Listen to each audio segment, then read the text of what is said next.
जालंधर का विवाह कालनेमी राक्षस की बेटी वृंदा से हुआ। वृंदा एक राक्षस की बेटी जरूर थी, लेकिन वह भगवान विष्णु की परम भक्त और एक महान पतिव्रता नारी थी। उसका सतीत्व ही जालंधर की सबसे बड़ी ढाल बन गया। जालंधर ने देवताओं को हरा दिया और अहंकार में आकर उसने माता पार्वती को भी अपनी रानी बनाने की मांग कर दी। यह बहुत बड़ा अधर्म था। अब उसका सामना सीधे महाकाल से था। शिवजी और जालंधर के बीच भयंकर युद्ध छिड़ गया। हैरानी की बात थी कि महादेव का त्रिशूल भी जालंधर का कुछ नहीं बिगाड़ पा रहा था, क्योंकि जब तक वृंदा अपने पति की सुरक्षा के लिए पूजा में बैठी थी, कोई ताकत जालंधर को नहीं मार सकती थी। देवता घबराकर भगवान विष्णु के पास गए। हे प्रभु, हमारी रक्षा करें। विष्णु जी धर्म संकट में पड़ गए, क्योंकि वृंदा उनकी परम भक्त थी। लेकिन सृष्टि को बचाने के लिए विष्णु जी ने अपनी माया से जालंधर का रूप धारण किया और वृंदा के महल में पहुंच गए। प्रिय, कहाँ हो तुम?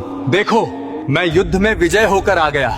वृंदा को लगा कि उसका पति युद्ध जीत कर आ गया है। उसने तुरंत अपनी पूजा छोड़ी और खुशी से अपने पति रूपी श्री हरि को गले लगा लिया। जैसे ही वृंदा ने एक पराये पुरुष को स्पर्श किया, उसका सतीत्व खंडित हो गया। उधर युद्ध भूमि में जालंधर की अजेय शक्तियां अचानक खत्म हो गईं। मौका देखते ही भगवान शिव ने अपने त्रिशूल से जालंधर का सिर धड़ से अलग कर दिया।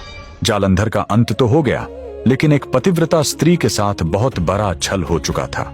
जब वृंदा को सच पता चला कि उसके सामने उसका पति नहीं, बल्कि स्वयं उसके आराध्य भगवान विष्णु हैं, तो उसका दुख और क्रोध ज्वालामुखी की तरह फूट पड़ा। उसने रोते हुए भगवान विष्णु को 3 कठोर श्राप दिए।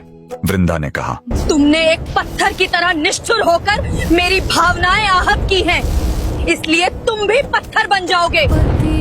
जिस तरह तुमने छल से मुझे मेरे पति से अलग किया है, वैसे ही एक दिन तुम्हें भी अपनी पत्नी से बिछड़ने का घोर दुख सहना पड़ेगा और अपनी उसी पत्नी को ढूंढने के लिए तुम्हें पागलों की तरह दर दर वन वन भटकना पड़ेगा और वानरों की मदद लेनी पड़ेगी।